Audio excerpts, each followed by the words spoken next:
Good afternoon, everybody. Thank you for joining our Grand Rounds today. We have Lisa Travis with us today, and she's going to be talking about infection prevention for behavioral health. Missy? Thank you so much. Just a moment, I'm going to share my presentation.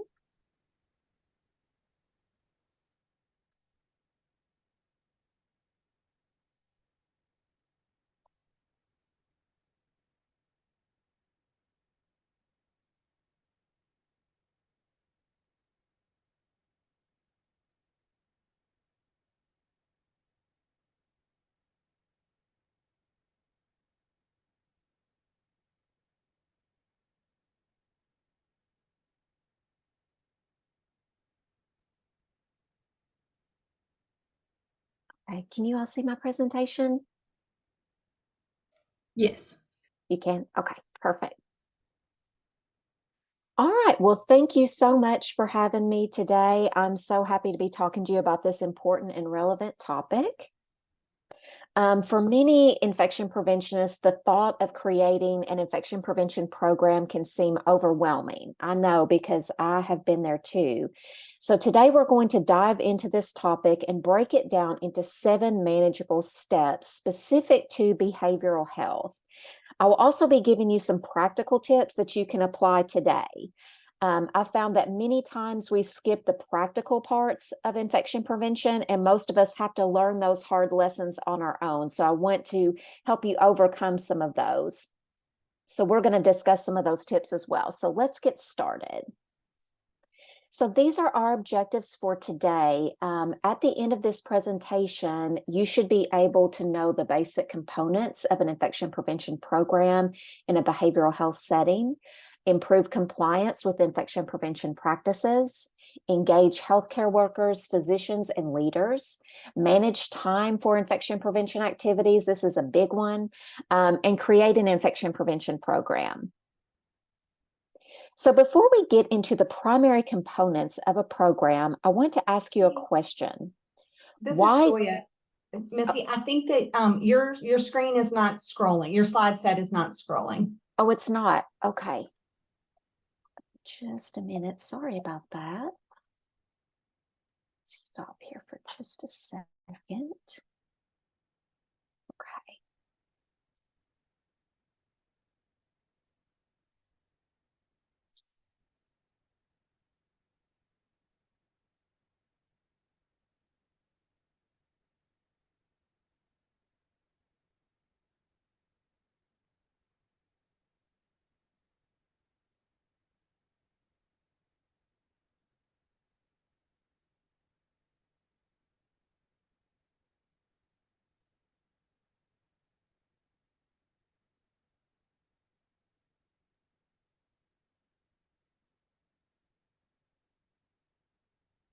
Okay, can you all see it now? Yes, we can see it, but it's not in presenter mode, Missy. Okay.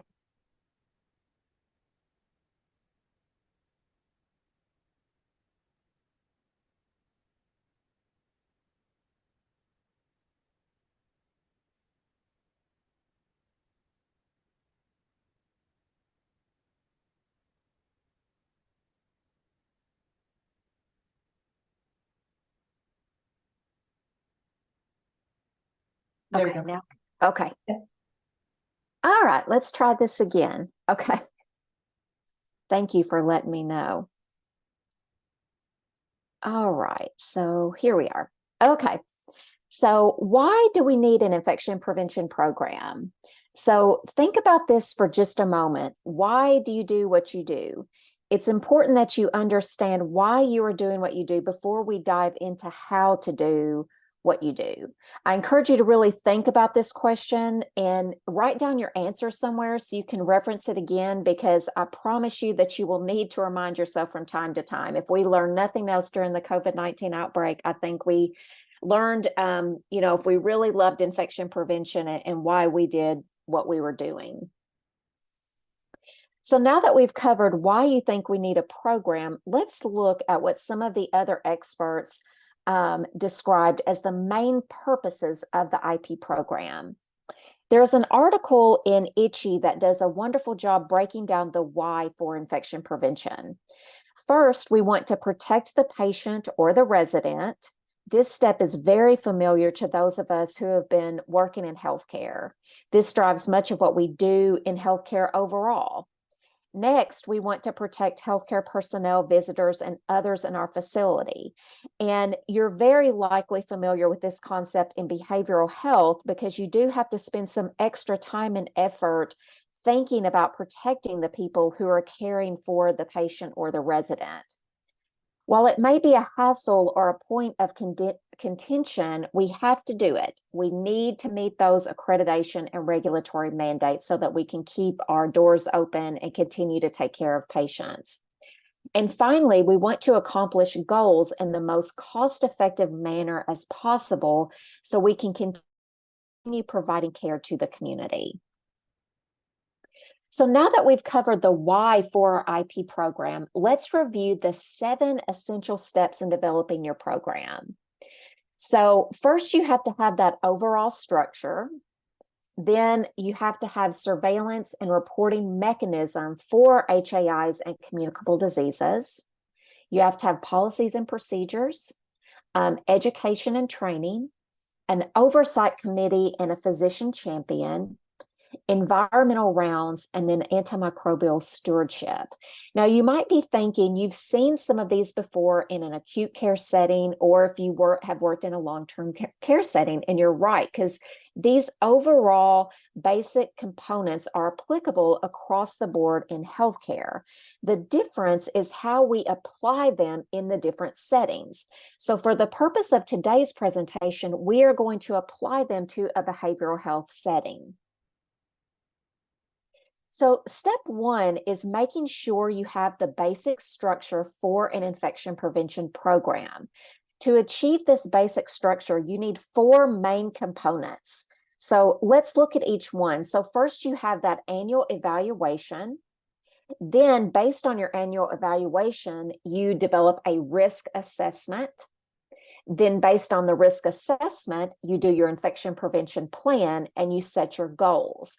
So keep in mind that these need to be created in this sequence. And you'll understand more later when we discuss each one individually. But basically, they are codependent. Start with the annual evaluation. The annual evaluation consists of looking at your healthcare-associated infection data, your infection prevention compliance data, and anything else that you are measuring for infection prevention. This provides a picture of where you are in terms of infection prevention in your facility. If it's the middle of the year, we're really a little past the middle of the year right now, I would recommend looking at the prior year or the previous 6 months. So if you've just started in a role, say this summer, you could start by looking at the prior year or the previous 6 months. If you have the data for the prior year, that's a great place to start. It's best if you can collate the data in a way where you can easily see trends. I recommend incorporating graphs and charts just because visually I think it's easier to identify the trends. And it doesn't have to be fancy. It's just a way for you to show your data over time, preferably that 12 months. But again, if you don't have 12 months, just start with what you have and make note of where you had issues. I've done this before and noticed, every year in certain months, we seem to go up on certain infections. And those are just things that you can identify as you look at the data over time and you start comparing your data in graphs and charts. Now that you've reviewed your data, then you can determine if you met your annual goals from the prior year. So if you're new to the role and there were not goals set for the year, then don't worry about this. You can do this next year after you set your goals. But if you did have some goals, it's good to evaluate those and to see if you met them or not. I prefer to keep things simple when I'm evaluating goals. So I just use the measurements met, partially met, or unmet to distinguish the progress of my goals. I realize that we are talking about the ideal situation, and some of you, as I mentioned, may not have goals in place. And in this case, you can look at benchmarks, facility or organizational goals, and or review the current guidelines and regulations that cite certain benchmarks. I would also encourage you to reach out to sister facilities or other facilities that are similar to yours to observe what they are doing in terms of surveillance. And this is particularly true in behavioral health because you may not have some, recognized benchmarks or goals. So it's even more important that you're looking at your own historical data and also talking to other people who have a similar facility so you can somewhat see where you lie in comparison to other facilities that have a similar population. I've also worked in facilities where there is a system or a group of facilities together, and they're kind of looking at as a whole, what are the goals for the program in that larger system view, kind of looking at from a larger system view. So now that you have your data from the previous year or whatever you're looking at to evaluate your program, you can move on to the risk assessment. And the risk assessment is a table that looks at a variety of infection prevention issues and ranks them based on the likelihood of occurrence, implications, and preparedness. This is a quantitative method for developing your priorities. You've probably seen this used before when looking at the environment of care. They oftentimes do what's called a hazard analysis, which is similar to a risk assessment. You also want to include any issues discovered in your annual evaluation. For example, one year I had a patient who accidentally drank the alcohol-based hand rub. And so this had never happened before, and this was not part of my risk assessment, and this definitely could be applicable to behavioral health. So I started including that as a potential risk from then on because it had happened before. Now, it wasn't very likely it would happen again just because we put, different things in place to keep that from happening again. But I wanted to include that in the risk assessment so that I would be looking at that going forward. In behavioral health, you may have some similar items that may not be on a traditional infection prevention risk assessment, and we'll talk a little bit about that in a few minutes. That's the beauty of this process because it makes the assessment more relevant to your setting. And so there's really not, even though there is a standard structure for creating a risk assessment, it's really supposed to be specific to your setting. So whatever's been going on in your facility, that's what's going to go into your risk assessment. And then this risk assessment can then be used to develop your plan and goals. Also, keep in mind the risk assessment should be a group effort. In IP, we're never on an island by ourselves. We always want to include other people on our team. And so we'll just continue to go through that information over the next couple of slides.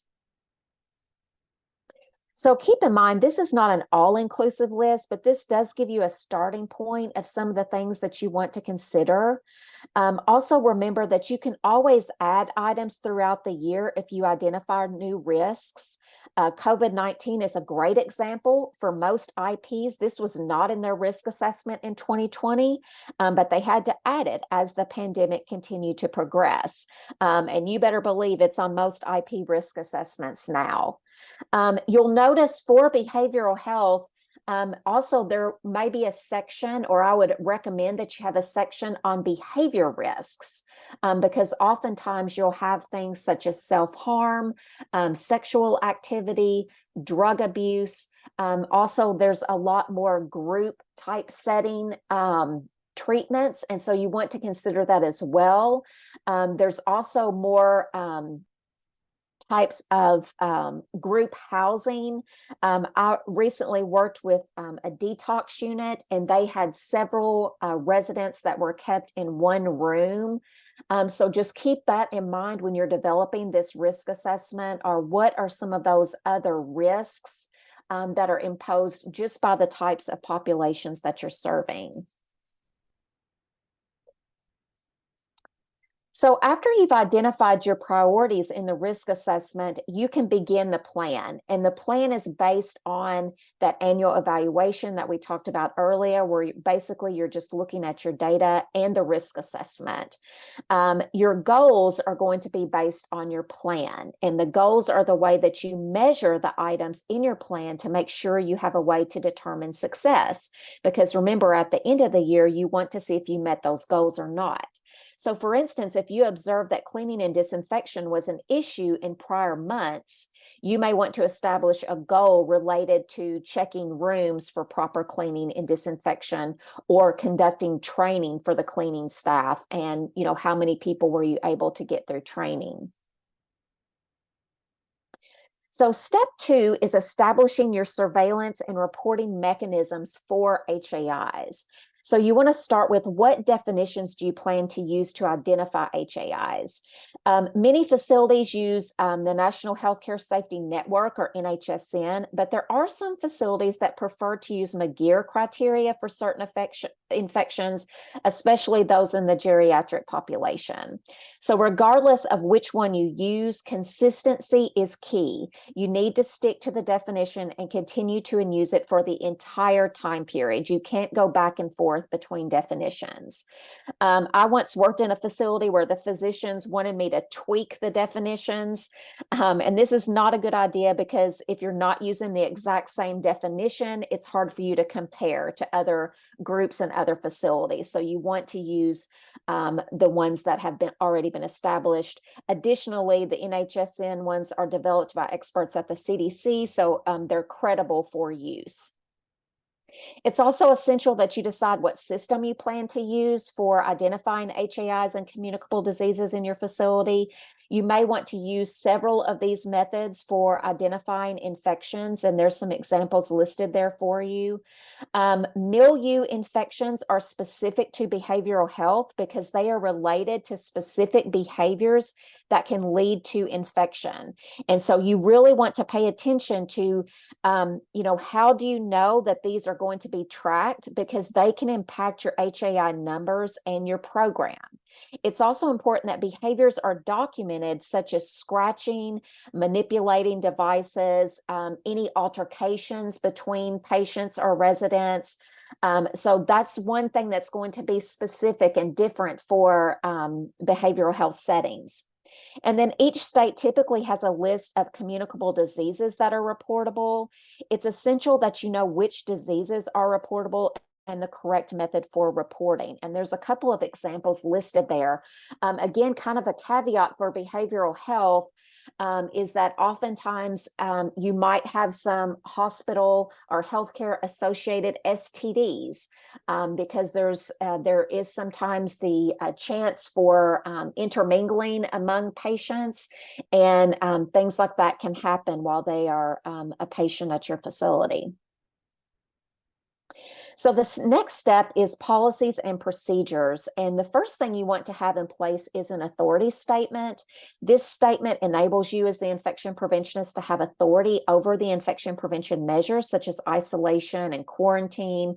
It's typically signed by the CEO and the medical director. And you want to get this re-signed every year. And then you want to think through, what policies do you need? You may have identified some missing policies and procedures during your annual evaluation and or your risk assessment. If you're starting from scratch, I recommend starting with the CDC guidelines to guide your policy manual creation. In general, you need to follow all the CDC guidelines for preventing HAIs that are relevant to your patient population. That being said, you don't need a policy for everything. Focus on the items that require a policy due to a regulation and or you need it in writing to assure appropriate compliance. As you know, there can also be exposures among residents and patients that can lead to outbreaks. It's important to have a policy and or procedure in place that guides the practice for managing these types of issues, because you may not always be on site. God forbid you get to go on a vacation every once in a while, or you might be on medical leave. And so for some of these things, you want to have a policy in place so that the people who are covering for you have a general outline for how to proceed. This was this can also become very tricky, especially when we talk about things such as lice and scabies, and even COVID-19 and the flu, because as I mentioned earlier, in behavioral health, oftentimes you have more people sharing a room. And so it can become a little tricky to manage some of these outbreaks. The other thing you want to think about is electroconvulsive therapy and some of the tools that are used if that's being performed in your facility, looking to see if any of those probes are going to require a high-level disinfection, or if you have some other procedures that you're going to need to put in place. Here are some other examples of policies and procedures.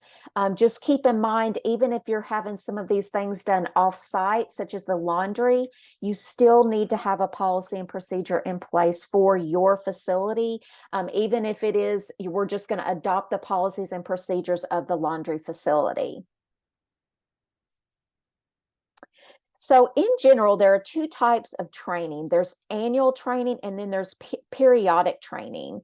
It's important to review the regulations and accreditation standards as well as the annual report to determine the frequency of training in your facility. Here's some potential topics to consider. Again, this is not an all-inclusive list, but this will give you an idea of some of the topics you may want to consider that are applicable. As I mentioned earlier, you can't do infection prevention alone. You need an oversight committee that helps make the decisions for your program. This committee should be multidisciplinary and include representatives from the departments that affect IP. I recently had a new IP ask me, well, how many people need to be on the committee? And I wouldn't focus so much on the number of people on the committee. I would focus more on the representation on the committee. Do you have a good representation of the different departments that make up your facility, so that everyone feels like they are a part of the infection prevention program? And it's really important to have a physician champion that can help oversee the activities of your program.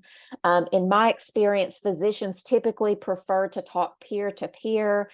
This is especially true when you're discussing infection prevention issues that require reinforcement for poor behaviors. In addition, physician champions are critical for issues such as antibiotic stewardship, when there are things out of the scope of the infection preventionist, but also affect the IP program, such as antibiotic prescribing. For behavioral health, you may want to consider having two physician champions, one that focuses on the medical side and the other that focuses on the psychological side, because oftentimes you will have those two groups coinciding in behavioral health. The sixth step is environment of care rounds, most commonly known as EOC rounds. I've listed here the 4 basic components of EOC rounds. I'll briefly go through each one. First, I recommend starting with a checklist. This checklist should include things in the environment that are required as part of your program based on policies and procedures, regulations, and/or accreditation measures. For example, if you have a policy about cleaning and disinfection, this would be something you would add to the checklist so you can follow up during rounds to make sure that it's being done. This is also important to use this time for some coaching opportunities. You can look for things such as appropriate hand hygiene, isolation, eating and drinking in clinical areas. Likewise, if you see someone doing the right thing, be sure and recognize them. I found this to be a great technique that is beneficial in building relationships with staff. Specifically in behavioral health settings, when we're looking at hand hygiene, oftentimes we have to get creative because we can't always have as many hand hygiene or alcohol-based hand rub stations like we do in some of our acute care settings and long-term care settings. So looking to see, do we have a method in place to support this, such as do we have some that people are keeping on their body, those handheld hand hygiene products, or are they in locked areas, or how are you addressing to make sure that you have enough hand hygiene, and are people using them? And then it's really important that you report the findings back from these rounds so that everyone knows what's going on and you can get those fixed. And then most importantly, you want to have a plan for follow-up. In my experience, this is the most difficult step. So if you can assign these two specific people, that always makes it a little bit easier to follow up. So the final step is antimicrobial stewardship. In the ideal situation, the IP is not responsible for antimicrobial stewardship, but is playing a role because we know that antimicrobial stewardship helps to prevent MDROs. And so this comes from the CDC, and they have identified the key components of a successful program, which is hospital leadership, accountability, pharmacy expertise. This may be difficult if you don't have a pharmacist on site, which there are some behavioral health settings where they may not have a pharmacist on site. So really determining how are you going to have that expertise, actions, tracking, reporting, and then education. So really similar to the same things that we're doing in our overall infection prevention program, but looking specifically at antibiotics. So 3 additional components to the program that we didn't discuss are compliance, engagement, and time management. And I know I'm running a little short on time, so I'm just going to quickly go through these. For compliance, you want to gather data and not keep the data to yourself. Be sure that you're sharing that with staff and leadership, and then correlate that infection data with the behaviors. And so, for instance, if you saw an increase in C. diff last month and you saw a decrease in hand hygiene compliance, correlate that data for staff so they can see how they are directly impacting your HAI data. And as I mentioned earlier, try to catch good behavior and reward and identify any process or system issues. As I mentioned earlier, is your hand hygiene low because you're working in behavioral health and you can't have alcohol-based hand rubs outside every room? So do you need to look at that process and put something else in place to be able to facilitate better hand hygiene? And then engagement, this is really just thinking about our 3 groups: staff, physicians, leadership. With staff, oftentimes you're needing to explain the why. You often need to identify a champion to help also bridge that gap between you and the staff and explaining why it's important that we do what we do. For physicians, oftentimes they want to see the data for why you're making your recommendations. So you can show them the CDC guidelines. You can show them your historical data that we talked about earlier when I was talking about your annual evaluation. We saw an increase in C. diff last year. That's why we've implemented this new program of using these particular disinfectant wipes and why you need to wear your gowns and gloves every time you go into the room. For leadership, oftentimes they want to know what's the cost. What is this? How is this going to affect our bottom line? So really showing them the data on the cost of infections and also some education on those regulations that you can get potential penalties that can take away some of the money if we don't follow these regulations. And then finally, time management. The more that you can get control over your infection prevention program, the easier it is to manage your time. But I do recommend doing an assessment of your time, just like we talked about assessing your facility overall for infection prevention. Assess your time, look to see where you're spending time. If you can identify those time wasters, try to get rid of those as quickly as you can and prioritize what needs to be done right now. And your risk assessment really helps with this prioritization because you've already gone through and looked to see what is most important based on that risk assessment. And of course, you always want to build in time for the unexpected. With infection prevention, this is always going to happen. And also delegate as much as you can to champions. If you've identified some of those healthcare champions, delegate as much as you can and standardize your reports in your databases as much as possible as well. So I know I covered a lot rather quickly, trying to condense that into 30 minutes. I could probably talk for another 30 minutes But your next steps really for the purpose of today is just take some of this information. You're probably doing a lot of this already, but if there are some things that you're not doing, try to implement those things and really use some of this as you're making your plans for the next year to create an infection prevention program.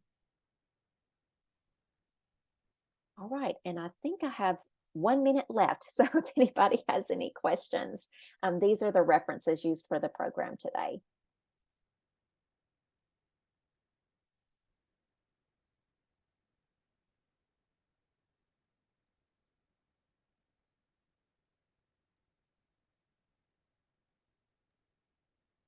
All right, thank you very much, Missy, for this great presentation. Thank you, everybody, for joining us. Next week, we'll have Dr. Jenkins talking about yeast infections, and I will see you all there. Thank you.